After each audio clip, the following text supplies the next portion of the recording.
नमस्कार, आप देख रहे हैं बिस्तक। मैं और रजत देवगन। आज हफ्ते का आखिरी कारोबारी सत्र था और मार्केट में आज भी तेजी बन गई। इतना आसान नहीं था क्योंकि पिछले कुछ दिनों में हम चल चुके थे, तो आज कहीं डर ये भी था ट्रेडर्स के मन में कि मुनाफा वसूली ना हो जाए। वीकेंड सेशन है और ऊपर से अंतर्राष्ट्रीय संकेत बहुत पॉजिटिव थे। अमेरिकन मार्केट्स तेज हो गए थे। सेमीकंडक्टर, आर्टिफिशियल इंटेलिजेंस शेयर्स पे दाव लग गया था। अगर आज आप जापानीज मार्केट देखते, कॉस्पी मार्केट देखते, तो पक्का बोलते भैया आज तो मुनाफा वसूली हमारे मार्केट में होगी, क्योंकि जापानीज मार्केट उछल उछल के ऊपर जा रहा था। 4% तो निके ऊपर चला गया। उसके बाद कॉस्पी सुबह 14 से 15% की तेजी शो कर गया। तो ऐसा लगा था आज ये दुनिया भर के आर्टिफिशियल इंटेलिजेंस और सेमीकंडक्टर स्टॉक्स तेज हो गए हैं, अपनों वालों की पिटाई हो जाएगी आईटी स्टॉक्स की। लेकिन बाजार में उतना डैमेज नहीं हुआ। शुरुआती संकेत बस गिफ्ट निफ्टी बता रहा था 70 पॉइंट्स के आसपास की डिप आएगी। उसी तर्ज पे थोड़ा बहुत शुरुआती सत्र में उछल कूद मचाई, नीचे गए थे एक बार, लेकिन इंट्राडे में इसमें बुल्स की शक्ति इतनी ज्यादा है कि खरीदारी हो जाती है। जैसे कि आज ओपन हुए थे 24,361 के लेवल पे, एक डिप आया था 24,299, आज के दिन का लो है। बस यहीं पर स्टोरी खत्म। उसके बाद फिर से बाजार ने चढ़ाई चढ़नी शुरू कर दी और दिन का हाई लगाया 24,429। लगातार ट्रेडर्स पॉजिटिव पोजीशंस बनाते चले गए हैं। इस हफ्ते गदर हो गया मार्केट में अभी, और आज जो क्लोजिंग आई है वो 24,383 के लेवल की आई है। 66 अंकों की बढ़त शो कर दी निफ्टी ने, और निफ्टी बैंक 117 अंकों की बढ़त के साथ 57,264 के लेवल पे हो गया बंद। सेंसेक्स 166 अंकों की छलांग लगाकर 78,094 के लेवल पे हो गया बंद। आप कहोगे कि यार दूसरे तो देखो ना, अब अगर आप कॉस्पी देखते तो 15% ऊपर चला गया है, फिर आप अगर निके देखो तो वो 4% ऊपर चला गया। हमारे मार्केट अंडर परफॉर्म कर रहे थे, तो ये बात सही है। लेकिन आप ये भी तो देखो कितना टूटा है भाई वो कॉस्पी ऊपरी स्तरों से। हमारा उतना टूटा है क्या? हमारा उतने नहीं टूटे। तो वो तो उछल कूद मचाएंगे। वहां पर बहुत शैलो मार्केट है। दो है एसके हाइनिक्स और सैमसंग, ये कॉस्पी को ऊपर नीचे कर देते हैं स्टॉक्स। और आज चलो वहां पर रिकवरी आ गई, लेकिन उसके बावजूद हमने सरेंडर नहीं किया। आईटी में थोड़ी मुनाफा वसूली आई थी। अब आप चार्ट्स के जरिए समझो ये पिछले कुछ दिनों में क्या हुआ मार्केट में।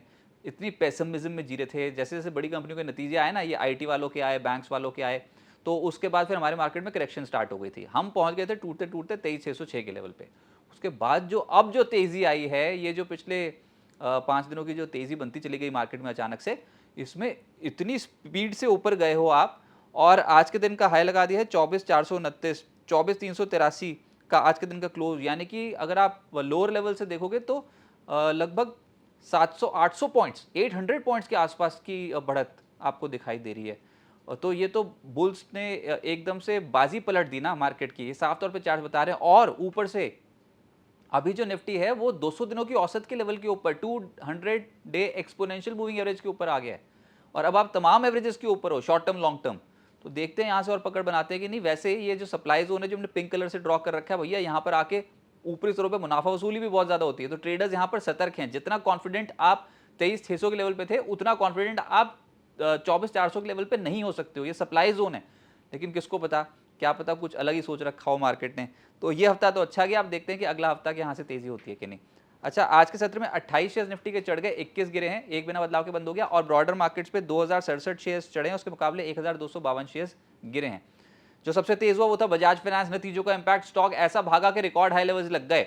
तो आज 8.25% ऊपर चला गया Bajaj finance. Bajaj Finserv parent company, इसका स्टॉक भी 6.25% चढ़ गया। फिर जियो फाइनेंशियल पीछे पीछे दौड़ा, तो ये भी 3.25% ऊपर था। एमएनएम तो बहुत ही स्ट्रांग है, ऑटो सेक्टर में जबरदस्त खरीदारी हो रही है। तो आज ये 3.25% चढ़ गया। और श्रीराम फाइनेंस भी 2.25% के आसपास चढ़कर बंद हुआ। निफ्टी लूजर्स में आज आईटी से नहीं हो पाया और एफएमसीजी से नहीं हो पाया। तो आईटी में टीसीएस, इन्फोसिस 2% से 3.25% नीचे आ गए। फिर इटर्नल, मैक्स हेल्थ, आईटीसी, ये निफ्टी के टॉप लूजर्स की सूची में आ गए। एफएनओ गेनर्स में बजाज फाइनेंस ही नजर आएगा। जिस जिस इंडेक्स का ऐसा बजाज फाइनेंस होगा, एक तो समझो वो इंडेक्स ऊपर रहेगा आज, और ऊपर से बजाज फाइनेंस टॉप लीडर होगा। तो बजाज फाइनेंस में, एफएनओ में आज जबरदस्त पकड़ थी, निफ्टी का ही टॉप गेनर है। फिर Hyundai चल गया सुबह सुबह 8.25% ही ऊपर रहा। बजाज फिनसर्व, टोरेंट फार्मा और केन्स, ये कुछ ऐसे स्टॉक्स जो 4.5% से 6.25% चढ़ गए।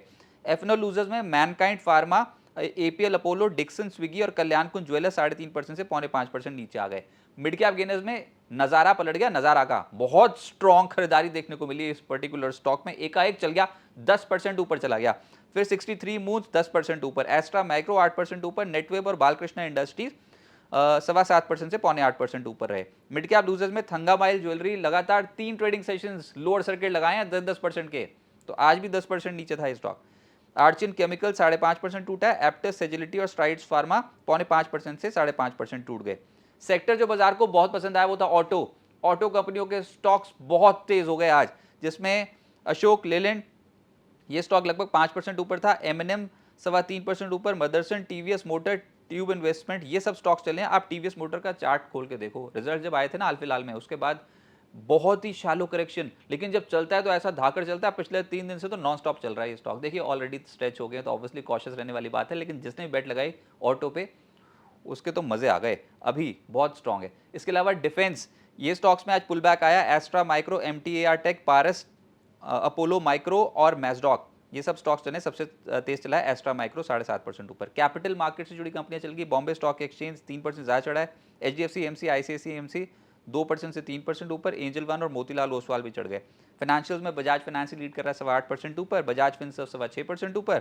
फिर चोला फाइनेंस, मुथूट फाइनेंस और जियो फाइनेंशियल, ये सब स्टॉक्स में करीब करीब 4% के आसपास के मूव हैं। एनर्जी में आज एकाएक खरीदारी आई है। बहुत समय से अंडरडॉग्स थे, चल ही नहीं रहे थे, तो आज के सत्र में JP power, Inox wind, GAIL, Siemens energy, CG power 3.5% से 6% ऊपर है। Power India, GVT ND, Siemens, JSW energy, NLC India 2% से 3.25% ऊपर रहे। जो नहीं चले वो थे आईटी और एफएमसीजी। आईटी में आज मुनाफा वसूली हुई है। टीसीएस इन्फोसिस 2% से 3.25% नीचे, ऐसे एलटीएम, कोफोर्ज और विप्रो भी नीचे आ गए। और एफएमसीजी में वरुण बेवरेजेस, मैरिको 2% से 2.5% नीचे। आईटीसी का स्टॉक 1.5% नीचे। इमामी और टाटा कंज्यूमर भी नहीं चल पाए, ये भी लाल निशान की क्लोजिंग दिखा गए। अब आगे क्या होगा? देखिए जुलाई महीने का अंत आते आते एकदम से बुल्स चार्ज अप हो गए हैं। बहुत ही स्ट्रांग खरीदारी है और मंदी करने वाले बिल्कुल बुरी तरीके से फंसे पड़े हैं, क्योंकि हर लेवल पे जो पोजीशंस है ना वो कटती चली जा रही हैं। ये है मंदी करने वाले जब ट्रैप होते हैं तो शॉर्ट कवरिंग के चलते ही बाजार खिंच जाता है। किसी को उम्मीद नहीं थी कि ऐसा होगा। अच्छा, अभी भी दिल में संदेह है, क्योंकि क्या वो हम जो रीसेंट पास देख के चलते हैं कि भैया ये ऊपर जाते हैं, एकदम से डोनाल्ड ट्रम्प कुछ बोलते हैं, जियोपॉलिटिकल टेंशन एस्केलेट होती है और हमारे मार्केट टूट जाते हैं। यही तो है सबके मन में बात। लेकिन ये भी तो सोचो ना कि नीचे जाते हैं तो एकदम से ऊपर आने की भी कोशिश करते हैं।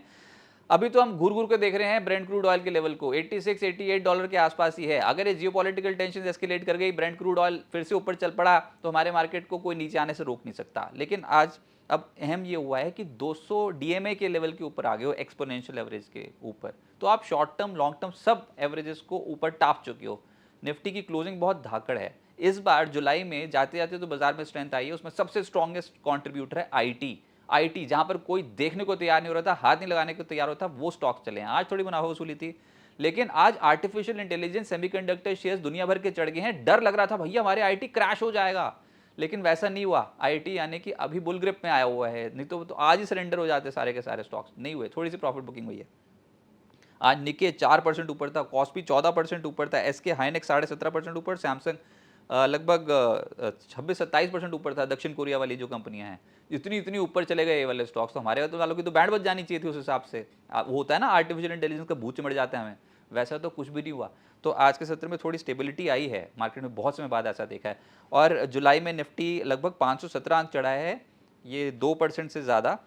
और बाजार के लिए अगला जो बड़ा ट्रिगर है दैट इज आरबीआई पॉलिसी, जो अगले हफ्ते आने वाली है। 5 अगस्त को आरबीआई पॉलिसी आएगी। इस हफ्ते का जो बड़ा इवेंट था that is FOMC, US Fed की पॉलिसी, जहां पर ब्याज दरों में कोई भी छेड़छाड़ नहीं हुई। अब देखते हैं आरबीआई गवर्नर क्या स्टांस लेते हैं, 5 अगस्त को पता लग जाएगा।